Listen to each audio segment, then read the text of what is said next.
was going to get on with this. I got up really early yesterday morning to get it all sorted out, and I felt like absolute crap. So it's a day and a half later. Let's do it now. So, when we left off, it was booting up and it was coming up meter alarm. So I've made something to get past the meter test. Just a little board with 4 relays on it.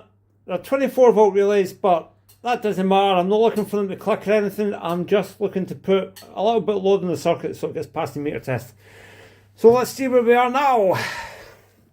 Fire up. We're getting past the meter test. Let's see, and we've got U1 ROM error. Interesting. So I know if you're looking at it before, the U1 is the first ROM on the graphics card. The memory card is marked there. Now, so that's a working card, so I strongly suspect we've got a bad trace. Now just looking here, it's hard to video this when I'm actually doing it, but I need a tripod. So that's pin 24, and when I reset the board, that blips. So the ROM's being selected. If we go 25, oh dear, no signal pin 26. That's A9 on a 27C1001 ROM. So if I go, I know from looking at schematics, this end row here is the address bus. It goes A0 to A18, I think. So 0, 1. Gotta be careful with the probe. Those two traces are exposed there. 2, 3, 4, 5, 6, 7, 8, 9. A9 is broken on the board. So I'm going to have to get my solder 9 fired up and put a link wire from probably that RAM there across the A9. So I thought I'd give my other meter a run out. There's a wire link there, and I've checked the rest of the address lines and they're all making a contact. So the wire link didn't work. It actually turns out it's the memory card that's shot. Memory card socket, sorry. It's well gone. You can see it there. Very corroded. Yeah.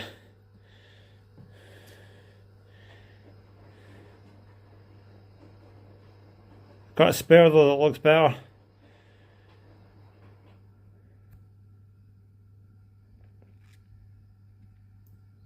So we'll give this one a try. Yep. It was heavily corroded under there also. A couple of marks left in the board from getting off. It was absolutely traumatic to get off. The solder wouldn't melt. I've got a wee bit left in the thing there.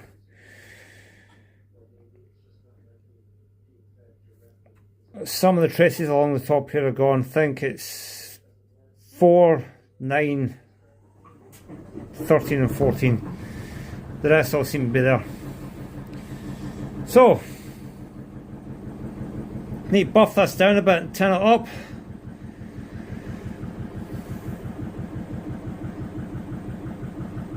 And we'll fit with replacement unit here. Right, excuse the noise in the background. Busy house, as you know. Cleaned up. I've lost a couple of pads and I've checked all of them, and it looks like I've lost A4, A9 and A13 on the address lines. But I can put them back together. The back's super nice, won't have any issues there. The reason that's happened is because the battery should be sitting right there. So, whereas in the standard Maygay boards, everything over this side gets trashed. With these video boards, it's going to be your memory card that gets trashed. Well, they like making things difficult, don't they? Right, I'm going to solder a connector back on here and then see what's working. It's been installed. While it's been fitted, there was 5 broken traces.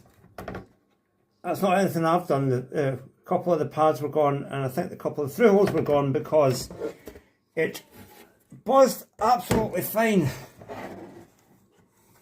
on the pads on this side, but didn't buzz through to the other. So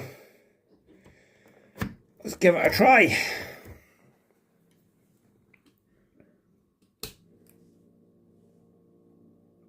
Oh.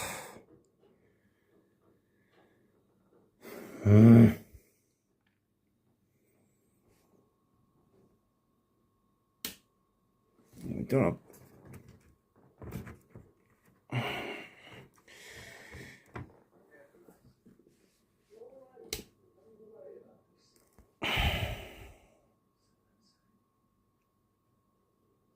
It's not resetting.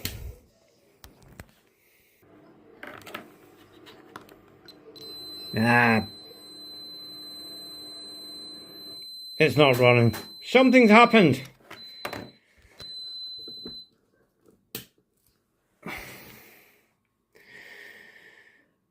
I think the appropriate word there is bugger. People are probably screaming at the camera. Do you know what? I'm a bloody twat. This link right here at A12, but I've got it going over to D2. Oh, bloody numpty. That link there should be down here. That's better. Back in business. Right, so we're back to where we were. So, let's install the ROM card now.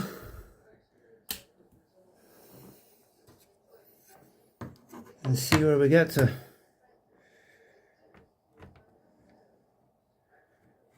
Carefully put that in. That's alright. See where we get to now.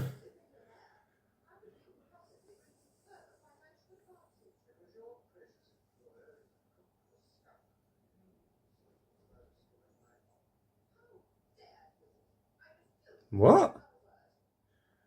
Aha! Well, the graphics work. Just do that again.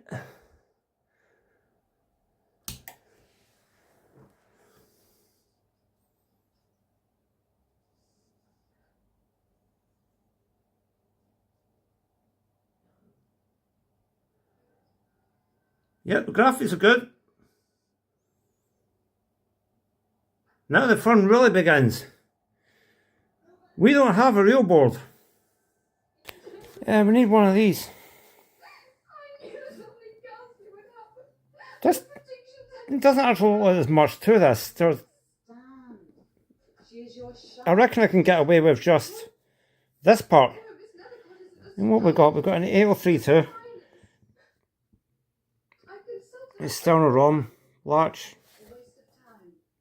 Pretty sure I've got an 803 something. But the doctor has taught me about science. It is better to believe in science. I've got plenty of ROMs. I've got a 373.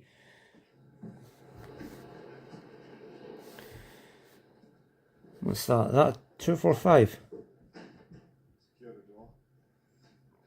I could probably put enough of that together to do something with it. Yeah. There's a whole... I'd have to account for these lines here. There's a whole nother part of this is the sound section. So I need to fiddle with this line here. See if I can get this to work. Maybe either pull it down or pull it up. But yeah, I think I could build this. I mean, yeah, obviously I could just go and ask the owner of the board, can I borrow the real board? Where's the challenge in that? I built meters, didn't I? Well, fake meters. Could probably knock something up. I don't need this because I've got an idea for this brewing in my head. I could take the data and select lines and piggyback them into a dead M1 board with just 12 volt and 5 volt power attached, no processor in it, and then we could sort of have a real drive bypass sort of thing. This would then become a daughter card running off this. Let me see what I can come up with.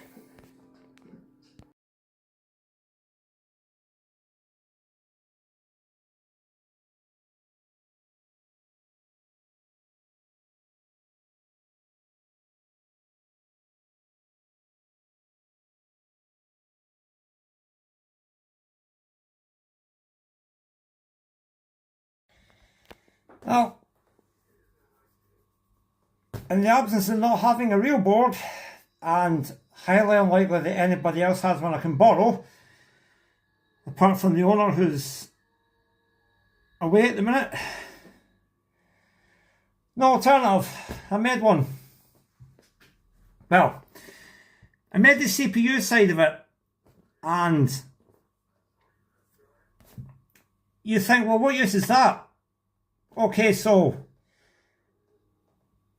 it's got two uses. One, it can prove that the comms between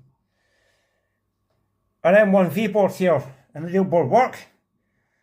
And two, it's hopefully get it into a track because, well, I made this as well. Meet the fibber. I don't have any reels, I don't have any stepping motors, and I haven't included any drive for stepping motors, so I made some fake ones. All this is a 556, a 163 counter, a 74154 decoder, and all I'm doing is, for a brief moment, several times a second, each output line will drop low as this counts up. And I did it by trial and error, but I managed to sort of replicate the pulse speed of each optos that goes through its tab just by adjusting this pot here I fitted. I think it's about 3 times a second or something that's pulsing. But anyways. So there's the setup. We've got Maygay M1V. We have our meters, which are just a bunch of 24 volt relays. They're not even 12 volt relays, they're just providing a load onto this, as I said before. We've got our fake stepper motors here. We've got our real board.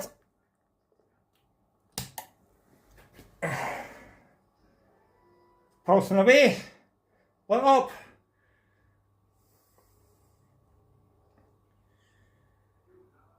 I don't know sound.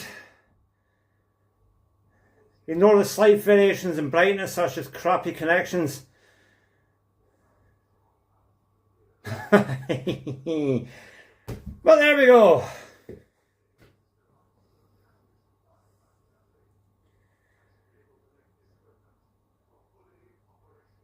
Obviously, I can't play it.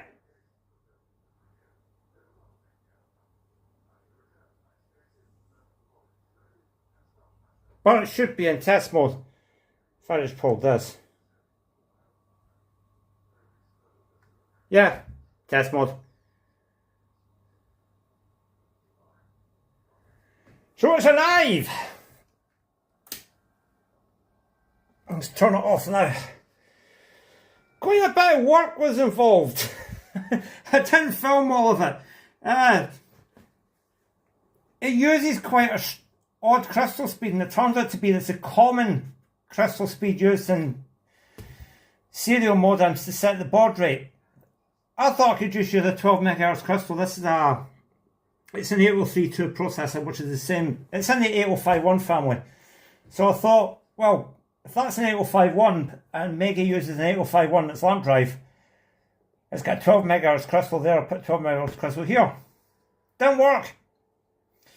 I kept getting real board faulty error. So I had a look at the schematic and I couldn't see for love nor money the speed of the crystal. I had to get somebody to actually photograph a board in situ and I've turned it to be 11.0592. Now it works fine. That's what the whole point of this is. There's no stepper motor drive on there. Well, there isn't yet. Don't tell me to do something, but I need something to get it to pass the real test and go into a track. So that's what this is. Now, it's only set for 3 reels at the minute, but there's 15 outputs available to choose from, so I could have any number of reels I wanted. I say reels. Reels in inverted commas. Fake reels. Real optos. I could probably use this in other Maygay boards. All I need to do is add the 4th output. Yeah. This is my door switch. If I take that off, it'll come up cash door open. But, yeah. Difficult build. But worth it. And I've got the added bonus that I've got a fully functioning 8051 processor with an output port. I would just have to add a plug there and then I could probably do other things with it. Yeah, I know, bit insane to build these things on strip board. Just like you see this flashing away there. Going back to this.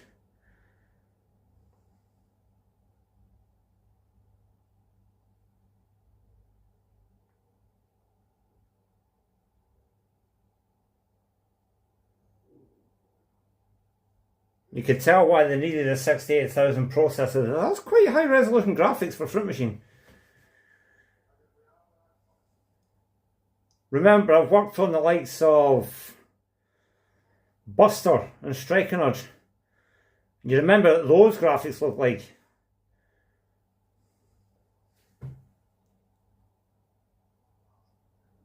Did I see a wee bit of... No, I didn't. I think there might be the teeniest, tiniest wee bit of corruption in the graphics on one particular page. Not sure. Everything looks good there.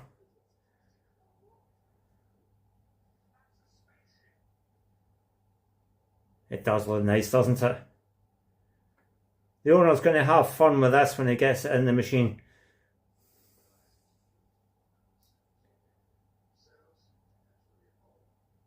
Right, here's this bit I want to come up and see. I want to see this bit in the attract mode. It's a scratch card. I can't tell. I think up in that top corner 2 sprites are reversed around. But if that's the case, it's probably just need the ROM sockets need cleaning.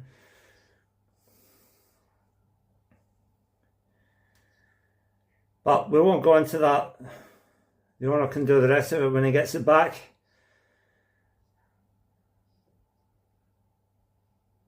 I like it.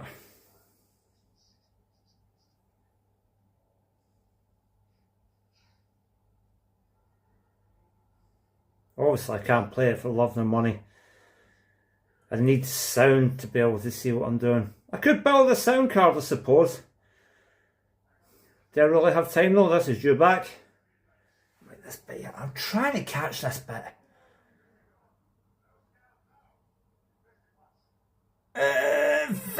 Very possibly. But remember, that's an LCD monitor. It's going into a cabinet with a CRT monitor, so that might just be the limitation of the graphics up there.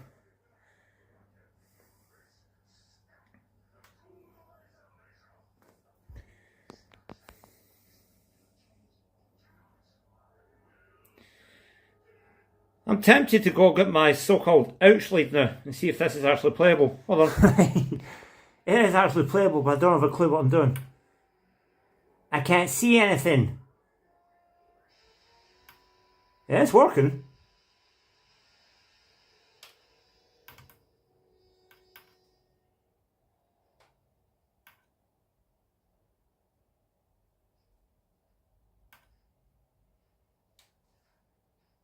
Nah, it's impossible to see.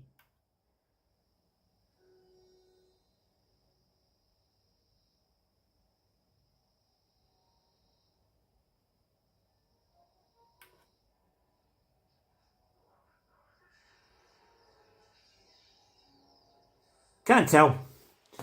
It's impossible to see without reels, but it is running. Oh, you know, that's probably not fast enough to actually simulate real spinning. It'll set them up, but it'll not spin them.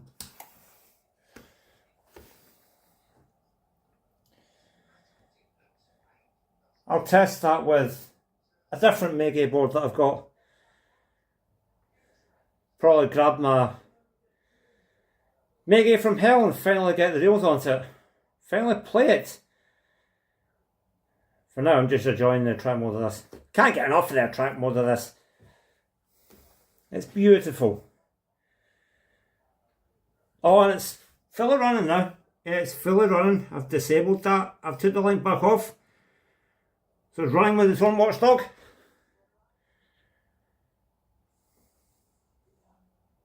Yeah, that's the limitations of the graphics up there, I think.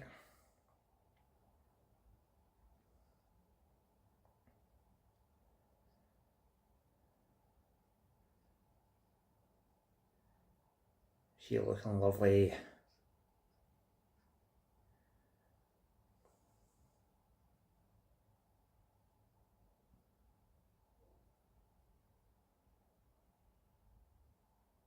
Well, worth it, eh?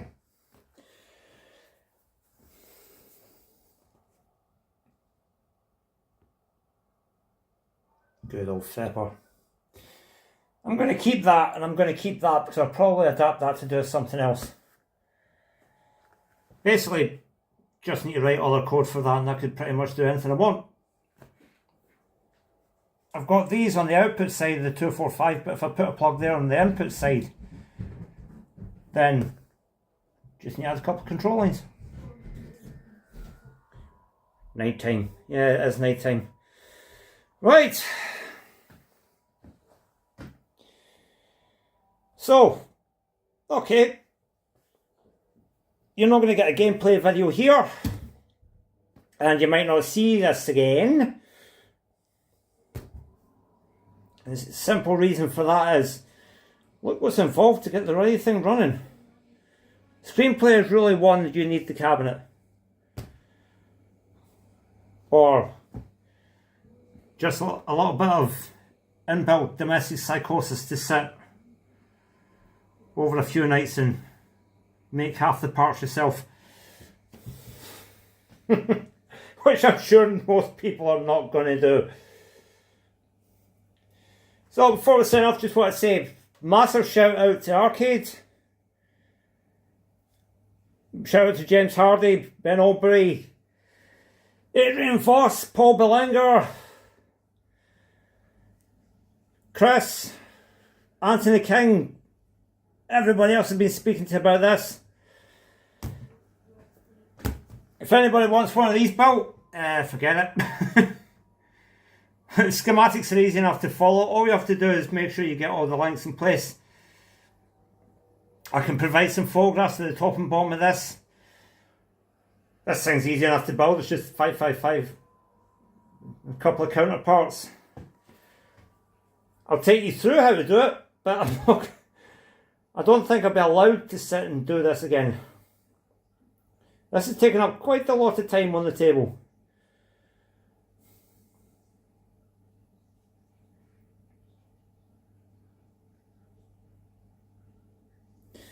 I'll let this have the final word. Taking quite a lot of that as well. Concentration. Alright. Massive shout out as well to the band TTF, who kindly gave me permission to use one of their samples in some of my stuff. They're a massive, massive band back in the day. Still massive now. So, I don't think he is going to be, but John Campbell, if you're watching, very, very thanks for that. That's all from the House of Magic for now.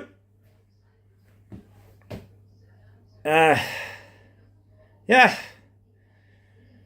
it's been a good repair, this one. Like I say, very, very difficult to do, but an absolute joy. Right, I'm out of here.